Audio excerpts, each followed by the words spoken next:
매일 아침 책 읽기로 하루를 시작하는 행복 습관, 미라클 독서입니다. 오늘 함께 읽어볼 책은 엑시트입니다. 송희창 지음, 지혜로 출판사 책이고요. 2021년 3월 23일 알라딘 기준 경제 경영 주간 23일을 기록하고 있습니다. 프롤로그, 꿈꾸는 대로 사는 법. 누구나 어린 시절에는 꿈을 갖지만 정작 자신의 꿈을 이루는 사람은 드물다. 세상 물정 모르는 아이일 때는 자유롭게 꿈을 그리지만 성인이 되면서 현실의 벽에 부딪히며 오히려 그 꿈이 이뤄지지 않는 것을 당연하게 여기고 그렇게 근본적인 이유도 모른 채 평범한 삶을 살아간다. 이를 합리화하기 위함인지 사람들은 운명, 팔자라는 단어를 자주 사용하고 아이고 내 팔자야 라는 말 역시 주변에서 쉽게 들을 수 있다. 하지만 성공한 사람들은 운명이나 팔자라는 말을 절대 쓰지 않는다. 나 역시 가난부터 시작했지만 살아오면서 저런 말을 내뱉은 적은 한 번도 없었다. 정확하게 말하면 저런 생각조차 해본 적이 없다. 나는 가난에 머물러 있지 않고 내 인생을 바꿀 것이라는 확신했기 때문이다. 나는 생각과 의지를 정말 중요하게 생각한다. 사람은 자신이 그린 대로 삶을 살아가게 되기 때문이다. 현실에 굴복하는 생각을 가진 사람은 평범한 삶을 살게 되고 현실에 안주하지 않고 더 높은 곳을 그리는 사람은 성공한 삶을 살 수 있게 된다. 이는 실제 나의 경험에서 나온 말이다. 나는 가난하게 자랐고 공부도 잘하지 못했다. 지방대를 졸업한 후에는 취업도 못해 그저 그런 인생이었다. 출발점은 바닥이었다. 하지만 난 큰 성공을 이뤄냈다. 현재 나는 소유한 부동산에서만 대기업 과장 연봉 수준의 금액을 매월 임대 수익으로 받고 있고 또한 8개가 넘는 사업체를 운영하며 좋은 결과를 내고 있어 여기에서도 매달 큰 사업 수익을 거두고 있다. 내가 운이 좋았을 거라고 아니면 특별한 능력을 가졌을 거라고 글쎄다. 이 책을 읽어보면 나는 지극히 평범한 사람이었고 방법만 알면 누구나 부자가 될 수 있다는 사실을 알게 될 것이다. 나뿐만 아니라 나의 제자들 중에도 평범함에서 출발하여 부자가 된 수많은 이들이 있으므로 이를 결코 운 때문이라고 할 수도 없다. 이 세상은 결코 운으로 사는 것이 아니다. 사람에게 정해진 운명이나 팔자 따위는 없다. 누구든 조금만 노력하면 자신의 꿈을 현실로 만들 수 있는데도 그러한 사실을 모르기 때문에 노력조차 하지 않은 채 그대로 현실에 갇혀있는 삶을 살아가는 것이다. 그렇다면 대체 왜 많은 사람들이 자신의 꿈을 이루지 못하는 것일까? 대부분 자신의 꿈을 이룰 수 있을 거라는 생각조차 하지 않기 때문이다. 할 수 있다고 마음을 먹으면 그것에 대한 준비와 노력을 해가는데 처음부터 무작정 오를 수 없는 나무라 여겨 이 나무를 오르겠다는 마음조차 먹지 않는 것이다. 사람은 태어나서부터 성인이 될 때까지 만들어진다. 똑같은 아이가 태어났어도 어떤 환경에서 자랐는지에 따라 전혀 다른 인생을 살게 된다는 말이다. 공부만 잘하면 성공할 수 있을 것 아니냐고 반문하는 이도 있을 것이다. 주변을 돌아보아라. 공부를 잘했어도 성공하지 못한 사람들이 수두룩한 세상이다. 반면 공부를 잘하지 못했어도 성공한 경우도 많다. 따라서 성공의 기준을 절대 공부라고 할 수는 없다. 나는 어린 시절부터 왜 누구는 성공하고 누구는 성공하지 못하는 것인지 그 이유가 정말 궁금했었다. 성인이 될 때까지도 내 주변에서 이 궁금증에 속 시원히 답해주는 사람은 단 한 명도 없었다. 어찌 보면 당연한 일이었다. 그 궁금증에 대한 답은 직접 부를 이루거나 성공한 사람만이 해줄 수 있는 것이기 때문이다. 나의 주변에는 성공한 사람이 없었던 것이다. 내가 성공하는 방법을 찾는 데에는 정말 오랜 시간이 걸렸다. 만약 주변에 성공인이 있었다면 어떻게 하면 당신처럼 성공할 수 있을까요?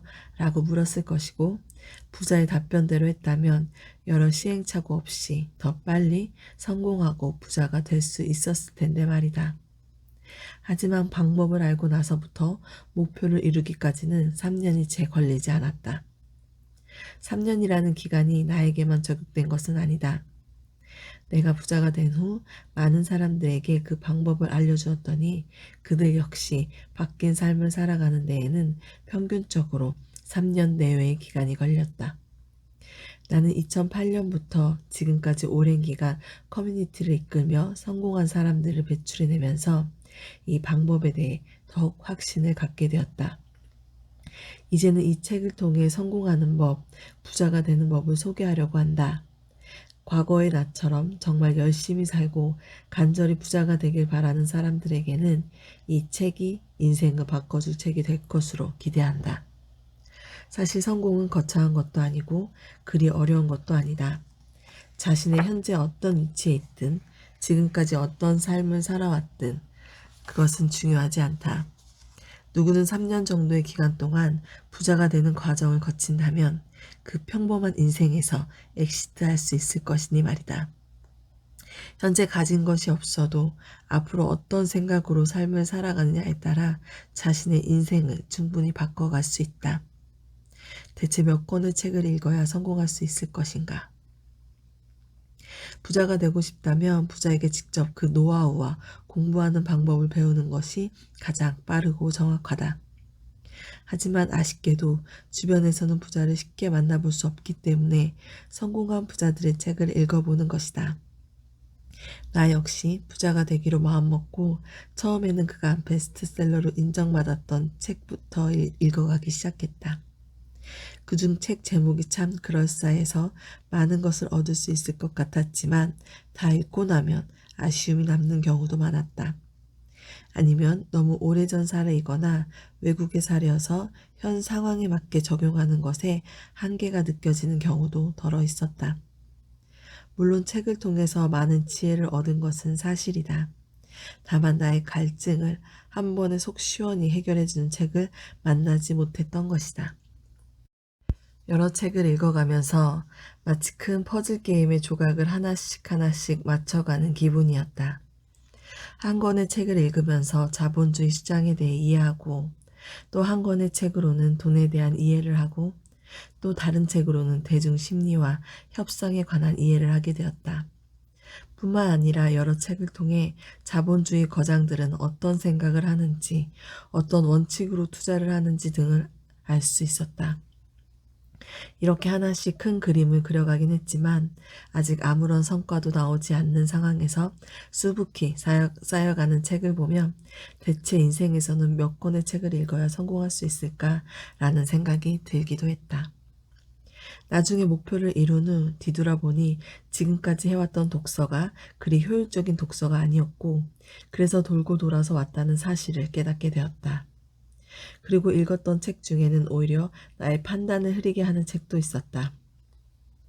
결론은 시중에 나와 있는 많은 책을 읽는다고 지혜가 쌓이는 건 아니라는 것이다. 나의 경험상 다독보다는 오히려 좋은 책을 반복해서 읽으며 그것을 자신의 것으로 소화하는 것이 훨씬 효율적이고 결과도 좋았다. 그래서 그 당시 내가 만약 성공을 하고 책을 집필한다면 정말 한 권의 책만 읽어도 충분할 수 있도록 공부하는 방법부터 실천 노하우까지 모두 담은 책을 만들겠다고 다짐했었다. 어쩌면 이 책은 내가 지금까지 읽었던 모든 책들, 그리고 내가 살아오면서 경험했던 것들을 모두 축약하여 담았다고 해도 과언이 아닐 것이다. 과거에 간절히 부자가 되고 싶었던 청년 송 사무장을 떠올리며 그에게 인생의 선물과도 같은 책을 안겨주며 이대로만 직진하면 돼 라고 말해주고 싶었다. 이렇듯 이 책은 결코 가벼운 마음으로 집필한 것이 아니었기에 썼다 지웠다를 반복하느라 꽤나 오랜 집필 기간이 소요되었다. 사실 고백하자면 초고는 10년 전부터 쓰기 시작했다. 대학생부터 사회초년생, 주부, 그리고 기존의 투자자들까지 모두를 아울러 인생의 지표가 될 수 있는 책을 만들고 싶었다. 그런 마음으로 쓴 이 책은 누구에게든 쉽게 읽히지만 결코 가볍지는 않은 그리고 살아가면서 몇 번이고 꺼내볼 수 있는 그런 책으로 남았으면 한다. 자본주의 시장에서 부자로 살아가는 법. 이 책의 제목은 본래 돈 버는 것이 제일 쉬웠어요로 정해져 있었다. 실제로 책 표지까지도 제작을 했었으니 나름 진지한 결정이었다. 2004년 출간된 공부가 가장 쉬웠어요라는 책의 제목에서 힌트를 얻어 정했던 것인데, 이 책은 그 당시 수많은 수험생들에게 읽혔고 막노동꾼에서 서울대 수석 합격자가 된 저자의 유명세 또한 굉장했었다. 서울대를 수석 합격할 정도로 공부를 해본 저자만이 공부가 가장 쉬웠다고 말할 수 있는 것처럼 정말 돈을 쉽게 벌 수 있는 수준이 아니고서는 이 제목을 사용할 수 없다고 생각했었다. 하지만 이 제목은 너무 자극적이라는 의견이 많았기에 오랜 고민 끝에 엑시트라는 제목으로 최종 결정하게 된 것이다. 그렇다면 과연 어느 정도 수준에 이르러야 돈 버는 것이 쉽게 느껴질까? 자신이 원할 때 원하는 만큼의 돈을 벌 수 있는 수준에 이르면 돈 버는 것이 참 쉽구나 라는 생각을 하게 된다. 내가 마음먹은 만큼 벌 수 있는 수준 말이다. 나는 지금까지 투자나 여러 사업 등 손대는 것마다 최고의 결과를 만들어냈다. 마음먹었던 것은 무엇이든 긍정적인 결과로 만들어 온 것이다. 사실 어느 순간부터는 돈을 쫓는 것은 아닌데 돈은 절로 따라왔다. 나 역시 초심자일 때는 돈을 쫓으면 안 된다는 말을 이해하지 못했었다. 하지만 경험을 쌓아가며 고수가 되어갈수록 그 진정한 의미를 이해할 수 있게 되었다. 사람들을 만족시키니 재물은 절로 따라왔다. 사람들을 만족시킨다는 것은 사람들의 심리를 꿰뚫는다는 의미이기도 하다. 사람들을 어떻게 움직이게 하고 어떻게 움직일지 예상할 수 있는 정도라고 하면 될 것이다. 이 정도가 되면 돈 버는 것이 쉽다고 느낄 수 있을 것이다. 학창시절 허생전을 읽고 나서 받았던 충격은 아직도 생생하다. 비록 그는 가상의 인물이지만 돈 한 푼 없던 양반이 돈을 빌려 과일 장사와 말총 장사로 하루아침에 부를 쌓는 능력이 얼마나 신기하고 부럽던지, 그런 능력을 갖고 싶었고 시장의 수요를 파악하고 대중의 심리를 꿰뚫어 볼 수 있다면 돈 버는 것이 그리 어렵지 않을 것 같았다. 소설이었지만 이 내용은 허구가 아닌 현실에서도 충분히 가능한 일이었다. 젓갈 장사만으로 수십억 원을 벌어 그 돈 전부를 대학에 기부했던 젓갈 할머니를 기억하는가?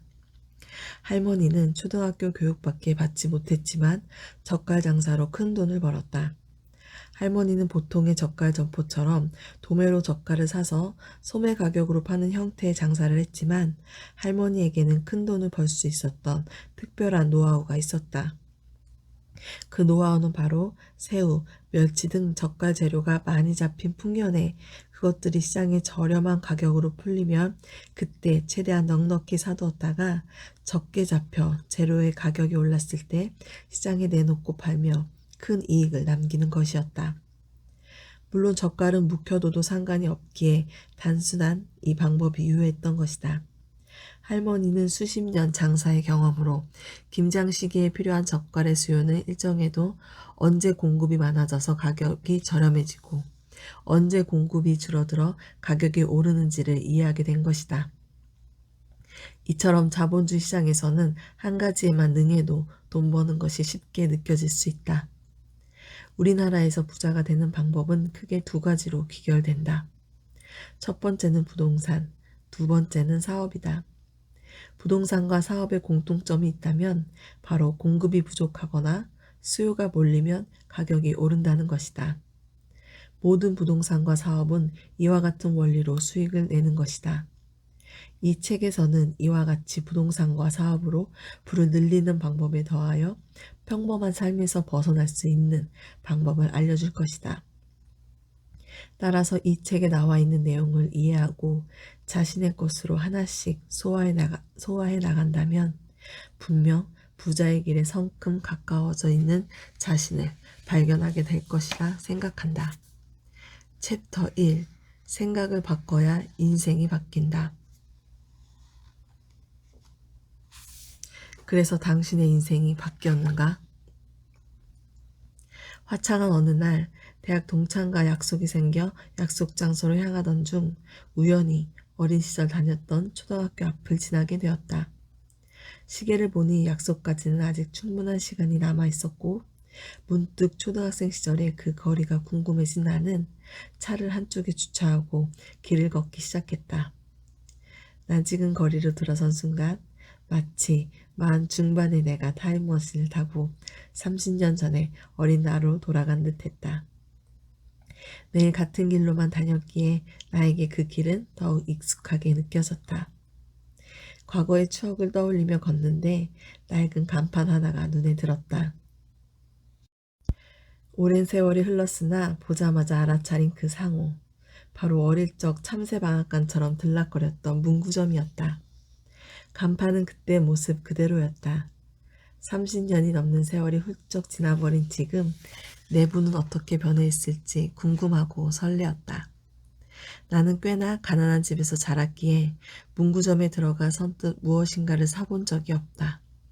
꼭 필요한 학교 준비물이 있을 때에만 무언가를 살 수 있었고 문구점 앞에서 뽑기를 하는 친구들이나 오락기계로 게임하는 친구들 옆에서 쳐다보는 것이 하굣길 나의 일상이었다. 문구점 안으로 들어선 순간 나는 묘한 기분에 휩싸였다. 그때 그 주인 아저씨가 백발의 할아버지가 되어 계신 것 말고는 변한 게 없는 것이 아닌가? 주인 아저씨 한쪽 팔이 약간 불편하셨던 기억이 있어 백발의 할아버지가 되셨어도 한눈에 알아볼 수 있었는데 그래서 더욱 영화 속 한 장면처럼 느껴졌는지도 모른다. 모든 배경은 그대로인데 주인 아저씨만 할아버지 분장을 하고 등장한 것처럼 말이다. 뭐가 필요해서 오셨소? 신기한 기분에 휩싸여 이리저리 둘러보고 있는 나에게 주인 할아버지가 다가와 묻는다. 나를 기억하지 못하시는 듯했고 오랜 세월이 흘렀으니 그것은 당연했다. 그런데 그 오랜 세월 동안 문구점은 그대로의 모습을 간직하고 있던 것이다. 나는 아이들 학교 준비물을 사러 왔다며 색연필 세트 2개를 계산하고 나왔다. 문구점을 뒤로하고 곧장 또 다른 추억이 가득한 분식집으로 발걸음을 옮겼다. 이곳 역시 마찬가지로 같은 세트장에 주인 아주머니가 모습만 할머니로 바뀌어 나를 맞이하는 듯했다. 정확히 34년 전에 문구점 아저씨와 분식점 아주머니를 같은 장소, 그대로인 가게에서 만난 것은 너무나 반가운 일임이 분명했다. 하지만 한편으로는 안타까운 마음이 들었다. 나의 어린 시절은 정말 가난했고 성인이 되어 대학을 졸업할 때까지도 우리 집은 여전히 가난했다. 그때까지도 우리 가족은 집 한 채 장만하지 못한 채 평생을 임차인으로 이곳저곳을 전전해야만 했다. 그것도 집값이 가장 저렴한 지역에서 말이다. 가난하면 나이가 아무리 어려도 무엇이든 참아야 하고 견뎌내야 한다. 먹고 싶은 것이 있어도 입고 싶은 옷이 있어도 갖고 싶은 장난감이 있어도 마음속에만 담아두어야 한다. 대학을 졸업할 때까지도 하고 싶은 것을 해본 기억이 거의 없던 나는 어느 누구보다 가난한 이들의 삶을 잘 안다. 그렇게 꼬리표처럼 따라다니는 가난이 정말 싫었고 그 가난에서 벗어나기 위해 안간힘을 써가며 앞만 보며 달려온 나였다. 조금 전 초등학교 통학길에서 마주친 문구점 아저씨와 분식집 아주머니의 모습이 잊혀지지 않고 계속 신경이 쓰이는 것은 이분들의 모습에서 나의 가난했던 시절의 모습이 떠올랐기 때문일 것이다. 부자 되는 법을 몰랐던 과거에는 잠을 줄여가며 누구보다 열심히 일하고 최대한 아끼고 아껴도 늘 가난과 빠듯함에 허덕거렸다. 약속 장소에 먼저 도착한 나는 어린 시절을 회상하며 깊은 생각에 잠겨 친구가 내 앞에 앉는 것도 알아차리지 못했다. 무슨 생각을 그렇게 심각하게 하고 있어? 여기 오는 길에 어렸을 때 살던 동네에 잠깐 들렀거든. 거긴 변한 게 하나도 없더라. 그래서 기분이 참 이상했어. 다 그렇지 뭐. 그게 뭐 대수로운 일이라고. 내가 살던 동네도 지금 가보면 그대로일걸? 나에게는 그동안 정말 많은 변화가 있었잖아. 그래서 내 삶은 이렇게나 달라졌는데 그곳은 전혀 변화가 없다는 게. 그렇게도 가난했던 나는 지금 여러 회사를 운영하는 CEO가 되어 있었고 돈이 없어 할 수 없었던 것이 거의 없던 나는 이제 일을 하지 않더라도 매월 들어오는 임대 수익만 해도 대기업 과장 연봉 수준을 넘는다. 그리고 지금의 나는 자수성가한 사업가이자 성공한 투자자로 불리고 있다. 부자 되는 방법을 배우고자 하는 사람들의 강연 요청은 항상 줄을 잇고 있으며 나의 강의를 듣고 평범한 삶에서 벗어나 부자가 된 사람들 역시 셀 수 없이 많다. 나의 어린 시절을 들여다보면 상상하기 힘들 정도의 큰 변화가 있었다. 나는 친구에게 오는 길에 우연히 만난 문구점 아저씨와 분식집 아주머니를 보며 잠겼던 생각에 대해 이야기해 주었다. 네가 특별한 거야. 그 문구점 아저씨와 분식점 아주머니의 모습이 나 같은 보통 사람들의 삶이지. 내가 특별하다고? 친한 친구가 그렇게 말하니 순간 말문이 막혀버렸다. 나는 내가 특별하다고 생각해 본 적이 단 한 번도 없었다. 내가 지금까지 이룬 것은 어떤 누구든 이룰 수 있는 것이라 생각하니까. 다른 사람들도 이 사실을 알지만 실행하지 않아서 이루지 못한 것일 뿐이다. 이렇게 불을 일어놓고 보니 나 역시도 가난했던 시절에는 생각을 조금만 바꾸면 수월하게 얻을 수 있는 것들을 알지 못했고 보지 못했다. 무조건 열심히만 살면 되는 줄 알았다. 그러나 지금은 안다. 열심히만 산다고 평범한 삶이 바뀌진 않는다. 문구점 아저씨와 분식점 아주머니처럼 한 장소에서 새벽부터 늦은 밤까지 열심히 수십 년 동안 일한다고 해도 마찬가지다.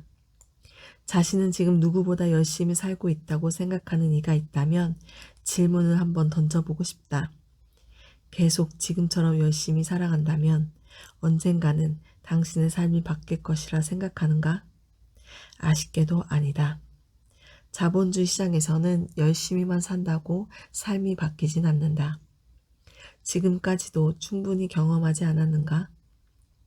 가까운 주변만 돌아봐도 30년 혹은 40년 이상 땀 흘리며 열심히 살았지만 예전 그대로의 삶을 사는 사람이 훨씬 많다. 보통 대부분의 사람들은 열심히 일하고 아끼는 것만이 정답이라 여기며 살지만 부자들은 그렇지 않다. 지금의 삶에서 벗어나 부자의 삶을 살고 싶다면 먼저 부자가 되는 방법에 대한 공부부터 해야 한다. 열심히 사는 것은 그 다음 일이다. 우선 자신의 인생을 바꿀 수 있는 법을 익힌 후에 그 방법대로 실행해 나가야만 지금의 삶을 바꾸고 경제적인 여유를 느낄 수 있게 된다. 하지만 여기서 치명적인 문제가 있다. 방법을 알고 노력만 하면 되는데 대부분의 사람들은 자신이 부자가 될 수 있을 리 없다고 생각한다는 것이다. 그 생각이 너무도 강해 부자가 되어보겠다는 마음을 먹기는커녕 부자가 되어 있는 자신의 모습을 상상해 보는 것조차 하지 않는다. 그러면서 현재 자신의 삶을 한탄하기만 할 뿐이다. 부자가 되고 싶다면 지금까지 갖고 있던 평범한 생각에서부터 엑시트해야 한다. 그래야만 지금의 평범한 삶에서 엑시트가 가능하다. 2. 만약 당신의 꿈이 경제적 자유라면 나는 경제적 자유를 얻고 싶다. 뉴스에서 국제 유가가 오르니 내리니 해도 아무 걱정 없이 내 차에 기름을 듬뿍 채우고 여행을 떠나고 싶고 공공요금과 물가에 관한 뉴스를 보고도 내가 사고 싶은 것이 있으면 아무 고민 없이 쇼핑도 하고 싶다. 또한 미식가인 내가 식당에서 먹고 싶은 음식이 있다면 아무리 비싼 것일지라도 돈에 구애받지 않고 코스 요리를 주문하고 싶다. 위 글에 공감하고 있다면 당신도 부자가 되고 싶은 것이다. 이 글은 내가 나이트클럽에서 종잣돈을 모으던 시절에 썼던 일기의 일부분이다. 내 첫 장 책의 개정판에서는 이를 밝혔으나 처음에는 어느 평범한 주부의 일기 중에서 발췌한 것이라고 기재했었다. 첫 책을 집필했던 당시에는 일기를 공개한다는 사실이 왜 그리 부끄러웠는지 모르겠다. 이 일기는 많은 사람들의 큰 공감을 불러일으켰고 이런 반응을 통해 누구나 이런 삶을 원하고 있구나를 다시 한번 깨닫게 해준 글이기도 하다. 일기를 썼던 당시는 부자가 되기 위해 공부하고 처절하게 종잣돈을 모으던 때이다. 500원짜리 음료수도 아까워 사 먹지 않던 시절이었다. 일기에 적었던 그 당시 나의 소망은 정말 꿈에만 그리던 삶이었다. 하지만 지금에 와서 보면 참 소박한 목표였다. 돈에 구애받지 않고 먹고 싶은 것을 먹고 사고 싶은 것을 사고 여행하고 싶을 때는 마음껏 여행하는 삶. 이는 누구나 노력하면 충분히 이뤄낼 수 있는 삶이다. 돈도 돈이지만 내가 무엇보다 원했던 삶은 시간에 얽매이지 않는 삶이었다. 생각해보면 사실 그렇지 않은가? 당신이 원하는 삶이 무엇이든지 간에 충분한 돈도 있어야겠지만 그 전에 그 모든 것을 누릴 시간이 필요하다. 돈이 아무리 많아도 그 돈을 쓸 시간이 없다면 무슨 소용이겠는가? 내가 하고 싶은 것만 하면서 살기 위해서는 시간과 돈, 이 두 가지 모두를 갖추고 있어야 한다는 사실이다. 즉, 진정한 부자란 돈과 시간을 모두 가진 사람이다. 송 사무장님은 경제적 자유가 무엇이라고 생각하시나요? 언젠가 언론사 인터뷰를 하던 중 기자가 나에게 개인적으로 했던 질문이다. 저는 경제적 자유를 얻었을 때란 자신이 일을 하지 않더라도 매달 급여 이상의 돈이 들어오고 기본적인 의식주와 여가 생활을 하는데 전혀 지장이 없는 상태가 되었을 때라고 말합니다. 쓸 것을 쓰면서도 여가를 즐기기에 시간적, 물질적으로 전혀 지장이 없는 상태 말이죠. 제가 생각했던 것보다 소박하게 말씀해 주시는 것 같아요. 저는 경제적 자유를 얻은 사람은 부자라고 생각을 하고 있었거든요. 경제적 자유라는 개념은 각자가 정의하기 나름입니다. 저는 경제적 자유를 이룬 상태를 완전한 부자가 된 상태라고 정의하지 않을 뿐이죠. 저는 일을 하지 않아도 자신이 노동했을 때 정도의 급여가 들어오는 상태, 즉 경제적 자유를 얻는 것이 부자로 가는 첫 단계라고 말하곤 합니다. 이때부터는 부가 축적되는데 가속도가 붙기 때문이죠. 어떻게 가속도가 붙게 되는 건가요? 자신이 직접 노동을 하지 않더라도 매달 필요한 지출을 하는데 지장이 없다는 것은 그만큼 내가 활용할 수 있는 시간이 늘어난다는 말이기도 합니다. 과거에는 남을 위해 일하며 돈을 버느라 자기 시간이 없었겠지만 이때부터는 그러지 않아도 되니까요. 그 시간을 활용해서 제가 알려드리는 부자 되는 방법을 실천해 간다면 돈이 기하급수적으로 늘어나게 될 겁니다. 부자 되는 방법이요? 송 사무장님이 알려주시는 그 방법이 뭔지 정말 궁금해요. 결론부터 말하자면 내 돈이 나를 위해 일하도록 만드는 방법입니다. 많은 사람들이 경제적으로 자유로워지고 싶어 한다. 그리고 그 단계에 진입하면 지금보다 행복해질 것도 알고 있다. 그러나 돈을 어떻게 불려야 할지, 어떻게 해야 부자가 될 수 있는지 모르기 때문에 시도조차 못하고 막연한 꿈으로만 묻어두고 마는 것이다. 앞으로 계속해서 이야기할 테지만 지금의 삶에서 벗어나 부자의 삶으로 가는 길은 생각을 전환하는 것에서부터 시작된다. 부자로 가는 첫 단계인 경제적 자유의 단계로 가기 위해서는 먼저 기존에 가지고 있던 생각을 바꾸고 그리고 나서 자신의 노동력을 투입하지 않고도 매월 돈이 들어오는 시스템을 구축해야 한다. 시스템이 구축되고 이 시스템에서 매달 지급되는 돈이 직장에서 받는 급여보다 많아지는 순간 경제적 자유의 단계로 돌입하게 되는 것이다. 여기서 먼저 밝혀둘 것이 있다. 이 책에서 말하는 부자는 단위조차 낯선 어마어마한 액수의 돈을 가지고 있는 세계 몇 위 안에 드는 부호나 국내 대기업을 소유한 재벌 등을 의미하는 것이 아니다. 큰 부자는 하늘이 내리지만 조그만 부자는 노력으로 충분히 가능하다고 하지 않던가? 여기서 말하는 부자는 누구나 노력으로 충분히 될 수 있는 조그만 부자, 즉 자신이 노동하지 않고도 직장인 연봉만큼의 돈을 매달 받는 정도의 부자이다. 이 정도면 맘껏 쓰고 즐기면서 사는데 아무런 지장이 없으니 안심하라. 이것 이상으로 더 많은 돈을 벌고 싶다면 불평하기 전에 이 정도까지만이라도 올라서길 바란다. 이 단계에 올라서면 그 이후부터는 더 큰 부를 쌓는 것도 훨씬 수월해진다. 무엇이든 어렵다고 생각하면 어렵고 쉽다고 생각하면 쉬워지는 것이다.